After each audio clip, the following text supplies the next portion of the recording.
রূপা আমনের ভোর মৌসুম, মাঠ জুড়ে কাঁচা পাকা ধান।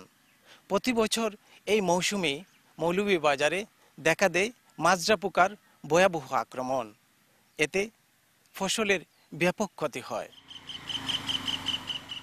পোকা দমনে কৃষকরা বাধ্য হয়ে ব্যবহার করতেন দামি কীটনাশক। এতে পোকা কিছুটা দমন হলেও ক্ষতি হতো পরিবেশের, মাটি হারাতো উর্বরতা, দূষিত হতো বাতাস ও পানি। তবে সাম্প্রতিক সময়ে পরিস্থিতি বদলেছে। এখন কৃষকরা বেছে নিচ্ছেন পরিবেশ বান্ধব পার্চিং পদ্ধতি।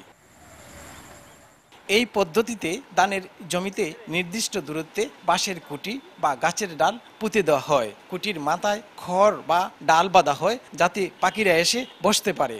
ফিঙ্গে, দোয়েল, শালিকের মতো পাখিরা এভাবেই মাজরা পোকার ডিম ও লার্ভা খেয়ে ফেলে।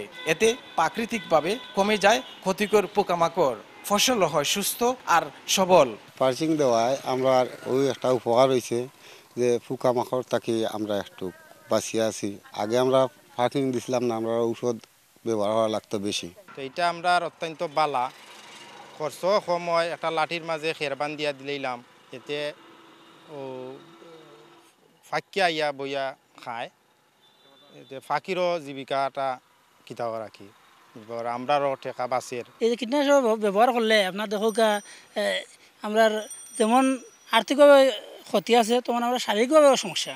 এই পদ্ধতি দেওয়ায় আমরা লাভবান হয়েছি। ওটাই আমরা আগে বিষ দিতাম, খরচ হইতো, তখন আমরা খরচ কম হয়। এই পদ্ধতি পাওয়ায় আমরা লাভবান হয়েছি। কৃষি বিভাগের তথ্য মতে মৌলভীবাজারে ৯৮,০৩৫ হেক্টর জমিতে রূপা আমনের চাষাবাদ করা হয়। শুধু মাজরা পোকার আক্রমণেই ক্ষতি হয় প্রায় ৩০ থেকে ৩৫% ফসলের। তবে এবার প্রায় ২৫% কৃষক পার্চিং পদ্ধতি ব্যবহার করছেন। এতে যেমন কমেছে কীটনাশকের খরচ, তেমনি বেড়েছে মাটির উর্বরতা, এমনকি সুরক্ষিত থাকছে পরিবেশও। ৪টা খুঁটি দিয়ে যদি রাখেন, আপনি পাহারাদার রেখে গেলেন, তখন পিঙ্গে পাখি বসবে, পোকা খেয়ে নিয়ন্ত্রণে রাখবে। অনেক সময় মাজরা পোকার ডিম, পাতা গাদার ডিম পারে, এগুলা যদি একটা গাদার ডিম খায় পিঙ্গে পাখি, তাহলে ২ থেকে ২৫০ মাজরা পোকার কিরা আর হবে না। পার্চিংটা কৃষকদের মধ্যে জনপ্রিয় করার জন্য কৃষকদেরকে নিয়মিত প্রশিক্ষণ এবং মাঠ দিবসে এই বিষয়ের উপকারিতা সম্পর্কে কৃষকদেরকে জানানোর চেষ্টা করছি। আমাদের উপজেলায় প্রায় শতকরা ৫০% জমিতে কৃষকেরা এখন পার্চিং করছে। এর মাধ্যমে তাদের নিজেদের ফসল আবাদে যেমন আর্থিকভাবে তারা লাভবান হচ্ছে, একই সাথে কীটনাশকের ব্যবহারও হ্রাস পাচ্ছে। এ পদ্ধতি ছড়িয়ে দিতে প্রচারণা ও প্রণোদনার দাবি তুলেছেন পরিবেশবিদরা। কীটনাশককে মাইনাস করে আমরা যদি এই যে পার্চিং পদ্ধতিটা ব্যবহার করি, তাহলে আমাদের দুটি লাভ আছে। এক হচ্ছে আমাদের পরিবেশ রক্ষা পাবে, দ্বিতীয় হচ্ছে আমাদের সুস্বাস্থ্য আমরা রক্ষা করতে পারবো।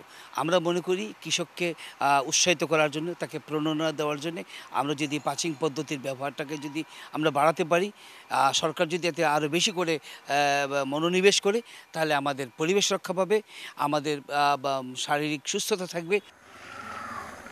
কৃষি বিভাগের তথ্য মতে মৌলভীবাজারে প্রায় ১/৪ কৃষক এখন পরিবেশ বান্ধব পার্চিং পদ্ধতি ব্যবহার করছে। এই উদ্যোগ ছড়িয়ে পড়লে লাভবান হবে কৃষক, বাঁচবে প্রকৃতি। শাহ অলিদুর রহমান, সময় সংবাদ, মৌলভীবাজার।